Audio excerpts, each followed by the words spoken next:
This is an example of a document which required the termination of a target for the OSGs. It was signed in 1991 by then President George Bush. I'll read this to you so that you understand what it says. It was an activation order activating myself, DG Chip Tatum, codenamed Pegasus. You are hereby ordered into service of the United States government. It has been determined that, and then the name of the target is blacked out, and his nationality is blacked out, has illegally obtained documents which are of vital concern to the security of the United States and selected allies of the United States. It has therefore been determined by finding of the National Security Council that these documents must be recovered. Due to this determination, you are authorized to use whatever means necessary to recover said documents and ensure that this criminal is brought to justice.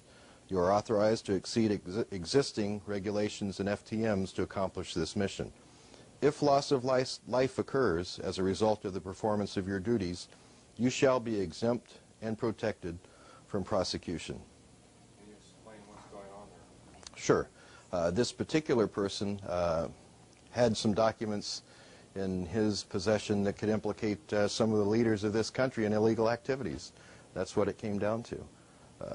I won't name the name because I don't want to endanger my family from his family for any retribution.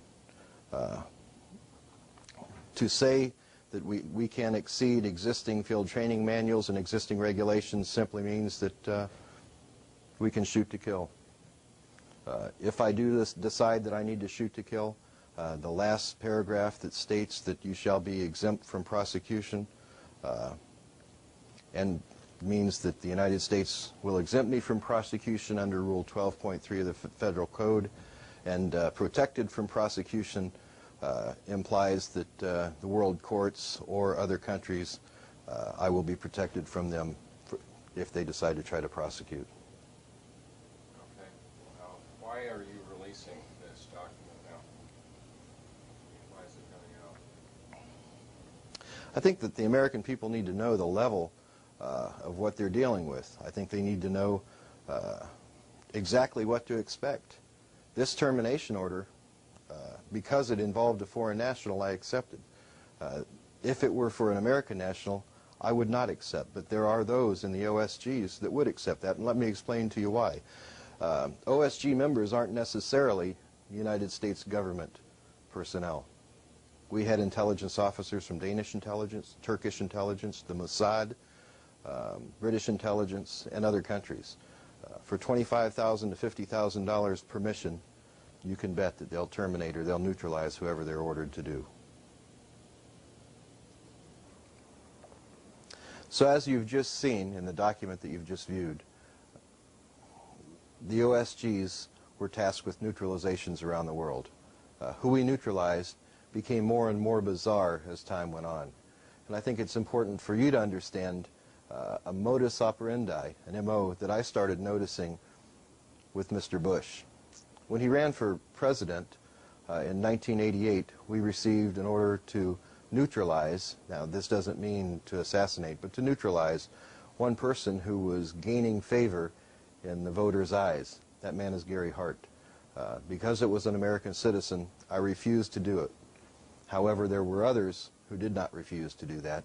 And now, as a matter of history, we all know what happened to Mr. Gary Hart.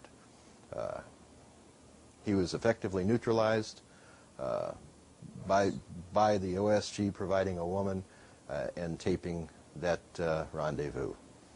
It was then given to the media and pushed in the media. Had that happened today, the morality of America has changed to the point that I don't think anything would be done about it.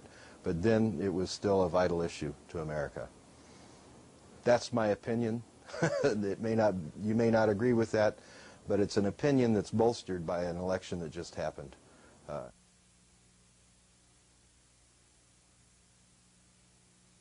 The next instance that I was tasked to neutralize an American citizen was in the 1992 election.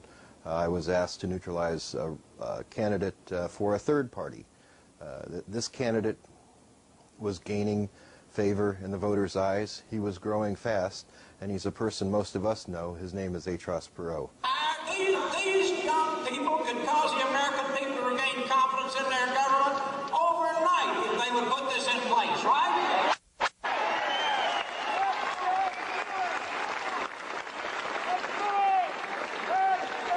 Everybody wants our movement to go away, right? What better way to get us to start thinking about it than to do all the things that we felt ought to be done? Okay,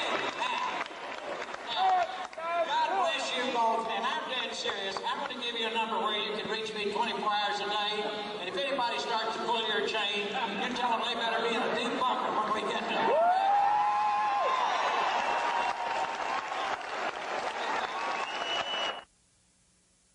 I was told to neutralize Perot in a meeting in early 1992, 1991, and I refused to do that. I told them at that time that I would not, and I'm tired of it, and I gave them a copy of a tape of documents that we had made through the years. When I say we, it's myself and several other intelligence officers. We call this our insurance policy. Those documents were given to my handler at the time. He was instructed to pass it on to Mr. Bush, who had given the order for Mr. Perot's neutralization. No, I don't think so. Had I been tasked with it, I simply would have intimidated him into not running for office, and I believe historically, if we're looking at what happened, that intimidation did take place. I did cause word to be given to him during that election that there was going to be a neutralization attempted and that he needed to be aware of it. He announced, I believe, early in the running that there was threats of blackmail made against him, something to do with his daughter, and he decided to drop out of the running. But then in, I believe, August or September of the election year, he jumped back into the running. I had told a good friend who was working out of Tampa, Florida, for the government, and it is my information from him that it was at Saddlebrook Resort in Tampa, Florida, that Mr. Perot was told of the neutralization order. And this information came from you? This information did come from me to this federal officer.